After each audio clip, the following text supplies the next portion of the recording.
Hi hello ನಮಸ್ತೆ ಎಲ್ಲರಿಗೂ info media ಜಗತ್ತು ಚಾನಲಿನ ಮತ್ತೊಂದು ವಿಡಿಯೋಗೆ ಸ್ವಾಗತ ಸುಸ್ವಾಗತ. ಸ್ನೇಹಿತರೆ, ಎಲ್ಲರೂ ಹೇಗಿದ್ದೀರಾ? ಎಲ್ಲರೂ ಚೆನ್ನಾಗಿದ್ದೀರಾ ಅಂದ್ಕೊಂಡಿದ್ದೀನಿ. ಹೋಪ್ ನಾನು ಕೂಡ ತುಂಬಾ ಚೆನ್ನಾಗಿದ್ದೀನಿ. ಎಲ್ಲರೂ ಚೆನ್ನಾಗಿದ್ದೀರಾ ಅಂದ್ಕೊಂಡು ಭಾವಿಸ್ಕೊಂಡು ಇವತ್ತಿನ ಒಂದು ವಿಡಿಯೋನ ಶುರು ಮಾಡಿಬಿಡೋಣ.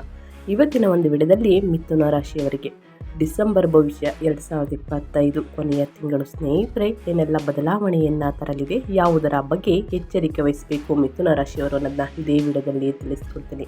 ಇದನ್ನೆಲ್ಲ ಕಂಪ್ಲೀಟಾಗಿ ತಿಳ್ಕೋಬೇಕು, ಸಣ್ಣ ಪುಟ್ಟ ಪರಿಹಾರಗಳನ್ನು ಫಾಲೋ ಮಾಡಬೇಕು ಅಂದರೆ ಎಲ್ಲೂ ಕೂಡ ವಿಡಿಯೋನ ಸ್ಕಿಪ್ ಮಾಡಬಾರ್ದು. ಅಂದರೆ ವಿಡಿಯೋನ ಕಟ್ ಮಾಡಿ ಓಡಿಸ್ಕೊಂಡೋಗಿ ನೋಡಿದ್ರೆ ಫುಲ್ ಇನ್ಫಾರ್ಮೇಷನ್ ಅರ್ಥ ಆಗಲ್ಲ. ಸೊ ಹಾಗಾಗಿ ಎಲ್ಲ ವಿಡಿಯೋದಲ್ಲೂ ತಿಳಿಸ್ತಾ ಇರ್ತೀನಿ. ಮೊದಲಿಂದ ಕೊನೆ ತನಕ ವಿಡಿಯೋನ ವಾಚ್ ಮಾಡಿ. ವಿಡಿಯೋದಲ್ಲಿ ಒಳ್ಳೆ ಮಾಹಿತಿ ಸಿಕ್ಕಿದ್ದಲ್ಲಿ ತಪ್ಪದೆ ವಿಡಿಯೋಗೊಂದು ಲೈಕ್ ಕೊಟ್ಟು, ಇನ್ನೂ ನನ್ನ ಚಾನಲ್ನ ಸಬ್ಸ್ಕ್ರೈಬ್ ಮಾಡ್ಕೊಂಡಿಲ್ಲ ಅಂದರೆ ದಯವಿಟ್ಟು ಇನ್ಫಾ ಮೀಡಿಯಾಗೆ ಸಬ್ಸ್ಕ್ರೈಬ್ ಆಗಿ ನಿಮ್ಮ ಅಭಿಪ್ರಾಯಗಳನ್ನು ಕಮೆಂಟ್ ಬಾಕ್ಸಲ್ಲಿ ತಿಳಿಸಿ.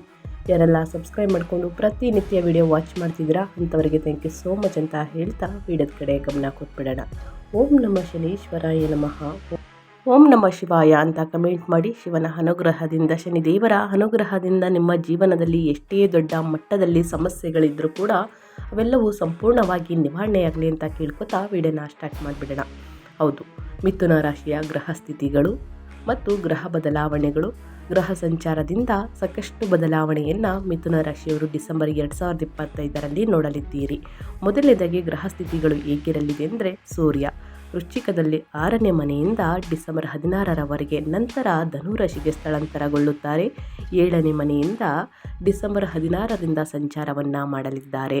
ಇನ್ನು ಬುಧ ವೃಶ್ಚಿಕದಲ್ಲಿ 6ನೇ ಮನೆಯಿಂದ ಧನುರಾಶಿಗೆ 7ನೇ ಮನೆಗೆ ಸ್ಥಳಾಂತರಗೊಳ್ಳುತ್ತಾರೆ.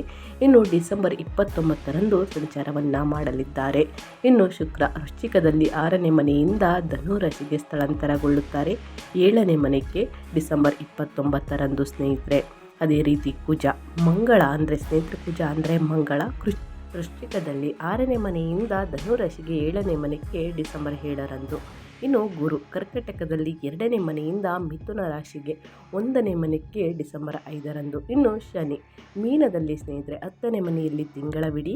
ಇನ್ನು ರಾಹು ಕುಂಭದಲ್ಲಿ 9ನೇ ಮನೆಯಲ್ಲಿ ತಿಂಗಳವಿಡಿ. ಕೇತು ಸಿಂಹದಲ್ಲಿ 3ನೇ ಮನೆಯಲ್ಲಿ ತಿಂಗಳವಿಡಿ ಇರಲಿದ್ದಾರೆ. ಇದು ಗ್ರಹಗಳ ಸೂಚನೆ, ಗ್ರಹಗಳ ಸ್ಥಾನ ಬದಲಾವಣೆ, ಗ್ರಹಗಳ ಸಂಚಾರ ಹೀಗಿರಲಿದೆ ಸ್ನೇಹಿತರೆ. ಇನ್ನು ಇದರಿಂದ ಸಾಕಷ್ಟು ಏರುಪೇರುಗಳನ್ನು ನಿಮ್ಮ ಜೀವನದಲ್ಲಿ ನೋಡ್ಬೋದಾಗಿರುತ್ತದೆ. ನೀವು ಅಂತಲ್ಲ, 12 ರಾಶಿಯವರು ಕೂಡ ನೋಡ್ತಾರೆ. ಇನ್ನು ನಿಮ್ಮ ವ್ಯಾಪಾರದಲ್ಲಿ, ವ್ಯವಹಾರದಲ್ಲಿ, ಹಣಕಾಸಿನಲ್ಲಿ, ನಿಮ್ಮ ವೃತ್ತಿ ಜೀವನದಲ್ಲಿ, ಶಿಕ್ಷಣದಲ್ಲಿ, ನಿಮ್ಮ ಆರೋಗ್ಯದಲ್ಲಿ ಏನೆಲ್ಲ ಬದಲಾವಣೆಯನ್ನು ಮಿಥುನ ರಾಶಿಯವರು ನೋಡಲಿದ್ದೀರಿ, ಯಾವುದರ ಬಗ್ಗೆ ಎಚ್ಚರಿಕೆ ವಹಿಸಬೇಕು ಅನ್ನೋದನ್ನ ನೋಡ್ತಾ ಹೋಗೋಣ. ಹೌದು, ಒಟ್ಟಾರೆಯಾಗಿ ಮಿಥುನ ರಾಶಿ ಮಾಸಿಕ ರಾಶಿ ಭವಿಷ್ಯ ಡಿಸೆಂಬರ್ 2025ರಲ್ಲಿ ಮಿಥುನ ರಾಶಿಯವರಿಗೆ ಡಿಸೆಂಬರ್ 2025 ಅತ್ಯಂತ ಮಹತ್ವದ ತಿಂಗಳು. ಈ ತಿಂಗಳಲ್ಲಿ ಡಿಸೆಂಬರ್ 5ರಂದು ಗುರು ನಿಮ್ಮ ಜನ್ಮ ರಾಶಿಗೆ 1ನೇ ಮನೆಗೆ ಪ್ರವೇಶಿಸುವುದರಿಂದ ಒಂದು ಪ್ರಮುಖ ಬದಲಾವಣೆ. ಜನ್ಮ ಗುರು ನಿಮಗೆ ಆತ್ಮವಿಶ್ವಾಸ ಮತ್ತು ಜ್ಞಾನವನ್ನು ನೀಡುತ್ತಾರೆ. ಶಾರೀರಿಕವಾಗಿ ತೂಕ ಹೆಚ್ಚಾಗದಂತೆ ನೋಡಿಕೊಳ್ಳಬೇಕು. ತಿಂಗಳ ಮೊದಲಾರ್ಧದಲ್ಲಿ 6ನೇ ಮನೆಯಲ್ಲಿ ಗ್ರಹಗಳ ಸಂಚಾರವಿರುವುದರಿಂದ ನೀವು ಶತ್ರುಗಳ ಮೇಲೆ ಜಯ ಸಾಧಿಸಲಿದ್ದೀರಿ. ಆದರೆ ದ್ವಿತೀಯಾರ್ಧದಲ್ಲಿ ಕುಜ, ರವಿ, ಶುಕ್ರರು 7ನೇ ಮನೆಯಲ್ಲಿ ಕಳಂತ್ರ ಸ್ಥಾನ ಸೇರುವುದರಿಂದ ವ್ಯಾಪಾರ ಮತ್ತು ದಾಂಪತ್ಯ ಜೀವನದಲ್ಲಿ ಕೆಲವು ಸವಾಲುಗಳು ಎದುರಾಗಬಹುದು ಸ್ನೇಹಿತರೆ. ಯಾವ ದಿನಾಂಕದಂದು ಎಚ್ಚರಿಕೆ ವಹಿಸಬೇಕು, ಏನೆಲ್ಲ ಖರೀದಿ ಮಾಡೋ ಯೋಗ ಇದೆಯಾ, ಸಂತಾನ ಭಾಗ್ಯ ಇದೆಯಾ, ಮದುವೆ ಯೋಗ ಇದೆಯಾ ಅನ್ನೋದನ್ನ ನೋಡ್ತಾ ಹೋಗೋಣ. ವೃತ್ತಿ ಮತ್ತು ಉದ್ಯೋಗದ ಬಗ್ಗೆ ಹೇಳೋದಾದರೆ, ಕೆರಿಯರ್ ಮತ್ತು ನಿಮ್ಮ ಜಾಬ್ ಬಗ್ಗೆ ಹೇಳೋದಾದರೆ, ಈ ತಿಂಗಳ ಮೊದಲಾರ್ಧ ಉದ್ಯೋಗಿಗಳಿಗೆ ಅದ್ಭುತವಾಗಿರುತ್ತದೆ.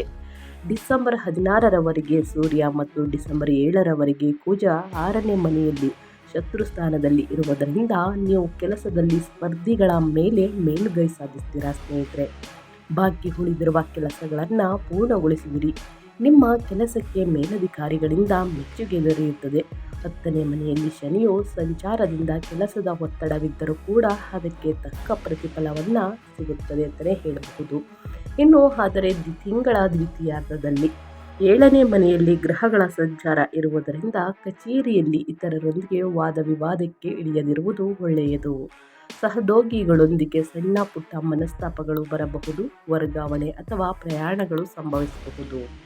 ಇನ್ನು ಅದೇ ರೀತಿ ನಿಮ್ಮ ಫೈನಾನ್ಸ್ ಬಗ್ಗೆ ಮಾತನಾಡೋದಾದರೆ, ಆರ್ಥಿಕ ಸ್ಥಿತಿ ಹೇಗಿರಲಿದೆ, ಏನೆಲ್ಲ ಲಾಭವನ್ನು ನೋಡಲಿದ್ದೀರಿ, ಯಾವುದರ ಬಗ್ಗೆ ಎಚ್ಚರಿಕೆ ವಹಿಸಬೇಕು ಮಿಥುನ ರಾಶಿಯವರು ಅಂತ ನೋಡ್ತಾ ಹೋಗೋಣ. ಆರ್ಥಿಕವಾಗಿ ಈ ತಿಂಗಳು ಉತ್ತಮವಾಗಿರುತ್ತದೆ. ಮಿಥುನ ರಾಶಿಯವರಿಗೆ ಡಿಸೆಂಬರ್ 5ರವರೆಗೆ ಗುರು 2ನೇ ಮನೆಯಲ್ಲಿ ಇರುವುದರಿಂದ ಧನ ಪ್ರವಾಹ ಚೆನ್ನಾಗಿರುತ್ತದೆ. ಆ ನಂತರ ಜನ್ಮ ರಾಶಿಗೆ ಬದಲಾದರೂ ಆರ್ಥಿಕ ಪರಿಸ್ಥಿತಿ ಸ್ಥಿರವಾಗಿರುತ್ತದೆ ಸ್ನೇಹಿತರೆ. ಇನ್ನು ನಿಮ್ಮ ಆದಾಯ ಹೇಗಿರಲಿದೆ ಅಂದರೆ ವೃತ್ತಿ ಮತ್ತು ವ್ಯಾಪಾರಗಳ ಮೂಲಕ ಆದಾಯ ಹೆಚ್ಚಾಗುತ್ತದೆ. ಹಳೆಯ ಸಾಲಗಳು ಅಥವಾ ಬಾಕಿ ಹಣ ವಸೂಲಿಯಾಗುತ್ತದೆ. 6ನೇ ಮನೆಯಲ್ಲಿ ಗ್ರಹಗಳ ಸಂಚಾರದಿಂದ ಋಣಬಾಧೆಯಿಂದ ಮುಕ್ತಿ ಸಿಗುತ್ತದೆ ಅಂತಲೇ ಹೇಳ್ತಾ ಇದ್ದೀನಿ. ಇನ್ನು ಖರ್ಚುಗಳು ಹೇಗಿರಲಿದೆ ಅಂದರೆ ತಿಂಗಳ ದ್ವಿತೀಯಾರ್ಧದಲ್ಲಿ ಪಾಲುದಾರಿಕೆ ಅಥವಾ ಪ್ರಯಾಣದ ಕಾರಣದಿಂದ ಖರ್ಚುಗಳು ಹೆಚ್ಚಾಗಬಹುದು. ಕುಟುಂಬದ ಅವಶ್ಯಕತೆಗಳಿಗಾಗಿ ಖರ್ಚು ಮಾಡಲಿದ್ದೀರಿ ಸ್ನೇಹಿತರೆ. ಇನ್ನು ಹೂಡಿಕೆಗಳ ಬಗ್ಗೆ ಮಾತನಾಡೋದಾದರೆ ಹೊಸ ಹೂಡಿಕೆಗಳಿಗೆ ಈ ತಿಂಗಳು ಮೊದಲಾರ್ಧ ಅನುಕೂಲಕರವಾಗಿದೆ. ದ್ವಿತೀಯಾರ್ಧದಲ್ಲಿ ರಿಸ್ಕ್ ತೆಗೆದುಕೊಳ್ಳದಿರುವುದು ಉತ್ತಮ. ಹಾಗಾಗಿ ನಿಮ್ಮ ಆದಾಯ, ಹೂಡಿಕೆ, ಖರ್ಚು ಬಗ್ಗೆ ತಿಳಿಸ್ಕೊಟ್ಟಿದ್ದೀನಿ ಸ್ನೇಹಿತರೆ. ಯಾವುದರ ಬಗ್ಗೆ ಎಚ್ಚರಿಕೆ ವಹಿಸಬೇಕು, ಏನೆಲ್ಲ ಅದೃಷ್ಟದ ಫಲಗಳನ್ನು ನೋಡಲಿದ್ದೀರಿ ಅಂತ. ನಂತರ ಕುಟುಂಬ ಮತ್ತು ಸಂಬಂಧಗಳ ಬಗ್ಗೆ ಹೇಳೋದಾದರೆ, ಫ್ಯಾಮಿಲಿ ರಿಲೇಷನ್ಶಿಪ್ ಬಗ್ಗೆ ಹೇಳೋದಾದರೆ ಕೌಟುಂಬಿಕ ಜೀವನದಲ್ಲಿ ಮಿಶ್ರ ಫಲಿತಾಂಶಗಳು ಇರುತ್ತವೆ.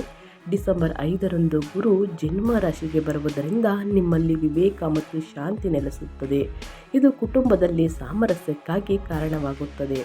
ಆದರೆ ತಿಂಗಳ ದ್ವಿತೀಯಾರ್ಧದಲ್ಲಿ 7ನೇ ಮನೆಯಲ್ಲಿ ಕುಜ ಮತ್ತು ರವಿಯ ಸಂಚಾರದಿಂದ ಕುಜ ದೋಷದ ಪ್ರಭಾವ, ಜೀವನ ಸಂಗಾತಿಯೊಂದಿಗೆ ಜಗಳಗಳು ಬರುವ ಸಾಧ್ಯತೆ ಇದೆ. ನಿಮ್ಮ ಸಂಗಾತಿಯ ಆರೋಗ್ಯದ ಬಗ್ಗೆ ಗಮನ ಹರಿಸಬೇಕು. ನೀವು ವಾಹನವನ್ನು ಚಾಲನೆ ಮಾಡಬೇಕಾದ್ರೂ ಕೂಡ ನಿಧಾನವಾಗಿ ವಾಹನವನ್ನು ಚಾಲನೆ ಮಾಡಬೇಕಾಗುತ್ತದೆ. ಸಣ್ಣ ಪುಟ್ಟ ಗಾಯಗಳನ್ನು ಸೂಚಿಸುತ್ತಿದೆ ಗ್ರಹಗಳು. ಅವರಲ್ಲಿ ಕೋಪ ಅಥವಾ ಆವೇಶ ಹೆಚ್ಚಾಗಬಹುದು ನಿಮ್ಮ ಸಂಗಾತಿಯಲ್ಲಿ. ಆದ್ದರಿಂದ ನೀವು ಆದಷ್ಟು ತಾಳ್ಮೆಯಿಂದ ವರ್ತಿಸುವುದು ಮುಖ್ಯ. 3ನೇ ಮನೆಯಲ್ಲಿ ಕೇತು ಇರುವುದರಿಂದ ಒಡ ಹುಟ್ಟಿದವರೊಂದಿಗೆ ಸಂಬಂಧ ತುಂಬಾ ಚೆನ್ನಾಗಿರುತ್ತದೆ.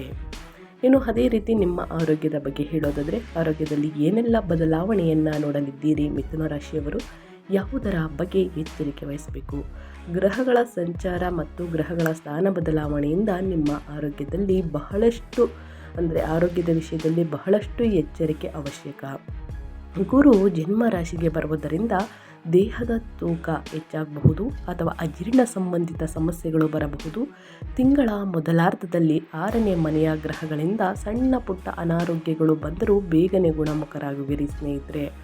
ಆದರೆ ಡಿಸೆಂಬರ್ 7ರ ನಂತರ ಕುಜ ಮತ್ತು ಡಿಸೆಂಬರ್ 16ರ ನಂತರ ರವಿ 7ನೇ ಮನೆಗೆ ಅಂದರೆ ಮಾರಕ ಸ್ಥಾನದ ಹತ್ತಿರ ಬರುವುದರಿಂದ ಹೊಟ್ಟೆ ನೋವು, ಉಷ್ಣಬಾಧೆ ಅಥವಾ ಕಣ್ಣಿನ ಸಮಸ್ಯೆಗಳು ಉಂಟಾಗಬಹುದು. ಆಹಾರ ಪದ್ಧತಿಯಲ್ಲಿ ಶಿಸ್ತು ಪಾಲಿಸುವುದು ಒಳ್ಳೆಯದು. ಹೊರಗಿನ ತಿಂಡಿ ತಿನಿಸುಗಳನ್ನು, ಮಸಾಲಭರಿತ ಊಟವನ್ನು ಮಾಡುವುದು ಆದಷ್ಟು ಕಡಿಮೆ ಮಾಡಿ. ಎಣ್ಣೆಯಲ್ಲಿ ಕರಿದ ತಿಂಡಿ ತಿನಿಸುಗಳನ್ನು ತಿನ್ನುವುದರಿಂದ ಉಷ್ಣಬಾಧೆ ಜಾಸ್ತಿಯಾಗಲಿದೆ, ಹೊಟ್ಟೆಗೆ ಸಂಬಂಧಿತ ಸಮಸ್ಯೆಗಳು ಉದ್ಭವವಾಗಲಿದೆ. ಹಾಗಾಗಿ ಬಹಳಷ್ಟು ಊಟದ ವಿಚಾರದ ಬಗ್ಗೆ ಎಚ್ಚರಿಕೆ ವಹಿಸಿ. ಪ್ರತಿದಿನ ಯೋಗ ಧ್ಯಾನವನ್ನು ಮಾಡಿ ಸ್ನೇಹಿತರೆ, ಮೆಡಿಟೇಷನನ್ನು ಮಾಡಿ. ಇನ್ನು ವಾಕಿಂಗನ್ನು ಮಾಡಿರುವುದರಿಂದ ಸಾಕಷ್ಟು ಬದಲಾವಣೆಯನ್ನು ನೀವೇ ನೋಡಲಿದ್ದೀರಿ. ಇನ್ನು ವ್ಯಾಪಾರ ಮತ್ತು ವ್ಯವಹಾರದ ಬಗ್ಗೆ ಹೇಳೋದಾದರೆ ಏನೆಲ್ಲ ಬದಲಾವಣೆಯನ್ನು ನೋಡಲಿದ್ದೀರಿ, ಯಾವುದರ ಬಗ್ಗೆ ಎಚ್ಚರಿಕೆ ವಹಿಸಬೇಕು ಅನ್ನೋದನ್ನು ನೋಡ್ತಾ ಹೋಗೋಣ. ವ್ಯಾಪಾರಿಗಳಿಗೆ ಈ ತಿಂಗಳು ಆರಂಭ ಲಾಭದಾಯಕವಾಗಿರುತ್ತದೆ. ಪ್ರತಿಸ್ಪರ್ಧಿಗಳನ್ನು ಸಮರ್ಥವಾಗಿ ಎದುರಿಸುವಿರಿ. ಆದರೆ ದ್ವಿತೀಯಾರ್ಧದಲ್ಲಿ 7ನೇ ಮನೆಯಲ್ಲಿ ಪಾಪ ಗ್ರಹಗಳ ಸಂಚಾರದಿಂದ ವ್ಯಾಪಾರ ಪಾಲುದಾರರೊಂದಿಗೆ ಭಿನ್ನಾಭಿಪ್ರಾಯಗಳು ಬರಬಹುದು. ಒಪ್ಪಂದಗಳ ವಿಷಯದಲ್ಲಿ ಜಾಗರೂಕರಾಗಿರಬೇಕು. ಆತುರದ ನಿರ್ಧಾರಗಳು ಬೇಡ. ಗ್ರಾಹಕರೊಂದಿಗೆ ಮಾತನಾಡುವಾಗ ಸಂಯಮವಿರಲಿ ಸ್ನೇಹಿತರೆ. ವ್ಯವಹಾರದಲ್ಲಿ ಹೂಡಿಕೆಯನ್ನು ಮಾಡಬೇಕು ಅಂದರೆ ಉತ್ತಮ ತಿಂಗಳು ಅಂತಲೇ ಹೇಳ್ಬೋದು. ಆದರೆ ಬಹಳಷ್ಟು ಜಾಗರೂಕತೆ ವಹಿಸುವುದು ಒಳಿತು. ಹಿರಿಯರ ಮಾರ್ಗದರ್ಶನವನ್ನು ತೆಗೆದುಕೊಂಡು ಸಹಿ ಹಾಕುವುದು. ಇನ್ನು ಹೊಸದಾಗಿ ಹೂಡಿಕೆಯನ್ನು ಮಾಡಬೇಕು ಅಂದರೆ ಸ್ನೇಹಿತರೆ ಹಿರಿಯರ ಮಾರ್ಗದರ್ಶನವನ್ನು ತೆಗೆದುಕೊಳ್ಬೇಕು. ಇನ್ನು ವಿದ್ಯಾರ್ಥಿಗಳ ಬಗ್ಗೆ ಹೇಳೋದಾದರೆ ಏನೆಲ್ಲ ಬದಲಾವಣೆಯನ್ನು ನೋಡಲಿದ್ದೀರಿ ವಿದ್ಯಾರ್ಥಿಗಳು, ಯಾವುದರ ಬಗ್ಗೆ ಎಚ್ಚರಿಕೆ ವಹಿಸಬೇಕು ಅನ್ನೋದನ್ನ ನೋಡ್ತಾ ಹೋಗೋಣ. ವಿದ್ಯಾರ್ಥಿಗಳಿಗೆ ಇದು ಶುಭ ಸಮಯ ಅಂತಲೇ ಹೇಳ್ತಾ ಇದ್ದೀನಿ. ಡಿಸೆಂಬರ್ ತಿಂಗಳು ಗುರು ಜನ್ಮ ರಾಶಿಗೆ ಬರುವುದರಿಂದ ಬುದ್ಧಿಶಕ್ತಿ ಮತ್ತು ಜ್ಞಾಪಕ ಶಕ್ತಿ ವೃದ್ಧಿಯಾಗುತ್ತದೆ. ಹೊಸ ವಿಷಯಗಳನ್ನು ತ್ವರಿತವಾಗಿ ಕಲಿಯುವಿರಿ. 3ನೇ ಮನೆಯಲ್ಲಿ ಕೇತುವಿನ ಬಲದಿಂದ ಛಲ ಹೆಚ್ಚಾಗುತ್ತದೆ. ಸ್ಪರ್ಧಾತ್ಮಕ ಪರೀಕ್ಷೆಗಳಿಗೆ ತಯಾರಾಗುತ್ತಿರುವವರಿಗೆ ತಿಂಗಳ ಮೊದಲಾರ್ಧ ಬಹಳ ಅನುಕೂಲಕರವಾಗಿರುತ್ತದೆ ಸ್ನೇಹಿತರೆ. ಹಾಗಾಗಿ ಮಿಶ್ರ ಫಲಿತಾಂಶವನ್ನು ನೋಡಲಿದ್ದೀರಿ ಅಂತ ಹೇಳ್ತಾ, ಇನ್ನು ಈ ಕಷ್ಟಗಳಿಗೆ, ಸಮಸ್ಯೆಗಳಿಗೆ, ಅಡೆತಡೆಗಳಿಗೆ, ವಿಳಂಬಗಳಿಗೆ, ತೊಂದರೆಗಳು ಎದುರಾದರೆ ಏನೆಲ್ಲ ಪರಿಹಾರಗಳನ್ನು ಮಾಡಬೇಕು. ಗ್ರಹ ಸಂಚಾರದಿಂದ ಗ್ರಹ ಸ್ಥಾನ ಬದಲಾವಣೆಯಿಂದ ಸಾಕಷ್ಟು ಸಮಸ್ಯೆಗಳು ಎದುರಾಗಲಿದೆ. ಇದಕ್ಕೆಲ್ಲ ಪರಿಹಾರವನ್ನು ತಿಳಿಸ್ಕೊಡಿ ಅಂದರೆ ಖಂಡಿತವಾಗಿಯೂ ಮನೆಯಲ್ಲೇ ಮಾಡುವಂತಹ ಸಣ್ಣ ಪುಟ್ಟ ಪರಿಹಾರಗಳನ್ನು ತಿಳಿಸ್ಕೊಡ್ತೀನಿ. ಈ ಪರಿಹಾರಗಳನ್ನು ನೀವು ಮಾಡುವುದರಿಂದ 100% ನಿಮಗೆ ರಿಸಲ್ಟ್ ಸಿಗಲಿದೆ ಸ್ನೇಹಿತರೆ. ಈ ತಿಂಗಳು ಅನುಸರಿಸಬೇಕಾದ ಪರಿಹಾರದ ಕ್ರಮಗಳ ಬಗ್ಗೆ ಹೇಳೋದಾದರೆ, ಈ ತಿಂಗಳಲ್ಲಿ ಗ್ರಹಗಳ ಅನುಕೂಲಕ್ಕಾಗಿ ಅಥವಾ ದೋಷ ನಿವಾರಣೆಗೆ ಈ ಕೆಳಗಿನ ಅಂದರೆ ನಾನು ತಿಳಿಸುವಂತಹ ಪರಿಹಾರಗಳನ್ನು ಪಾಲಿಸಬೇಕಾಗುತ್ತದೆ. ಮೊದಲನೇದಾಗಿ ಶಿವಾರಾಧನೆ. 7ನೇ ಮನೆಯಲ್ಲಿ ಪಾಪ ಗ್ರಹಗಳ ಪ್ರಭಾವವನ್ನು ತಗ್ಗಿಸಲು ಪ್ರತಿ ಸೋಮವಾರ ಸ್ನೇಹಿತರೆ ಶಿವನಿಗೆ ರುದ್ರಾಭಿಷೇಕ ಮಾಡಿಸಿ ಅಥವಾ ಬಿಲ್ವಪತ್ರೆ ಅರ್ಪಿಸಿ ಒಳಿತಾಗಲಿದೆ. ಇನ್ನು ಗುರುಚರಿತ್ರೆ. ಜನ್ಮ ಗುರುವಿನ ಅನುಗ್ರಹಕ್ಕಾಗಿ ಗುರುವಾರದಂದು ದತ್ತೇತ್ರಿಯ ಸ್ವಾಮಿಯನ್ನು ಸ್ನೇಹಿತರೆ ಅಥವಾ ಶಿರಡಿ ಸಾಯಿಬಾಬರನ್ನು ಪೂಜಿಸಿ ಒಳಿತಾಗಲಿದೆ. ಇನ್ನು ಅದೇ ರೀತಿ ಸೂರ್ಯ ನಮಸ್ಕಾರ.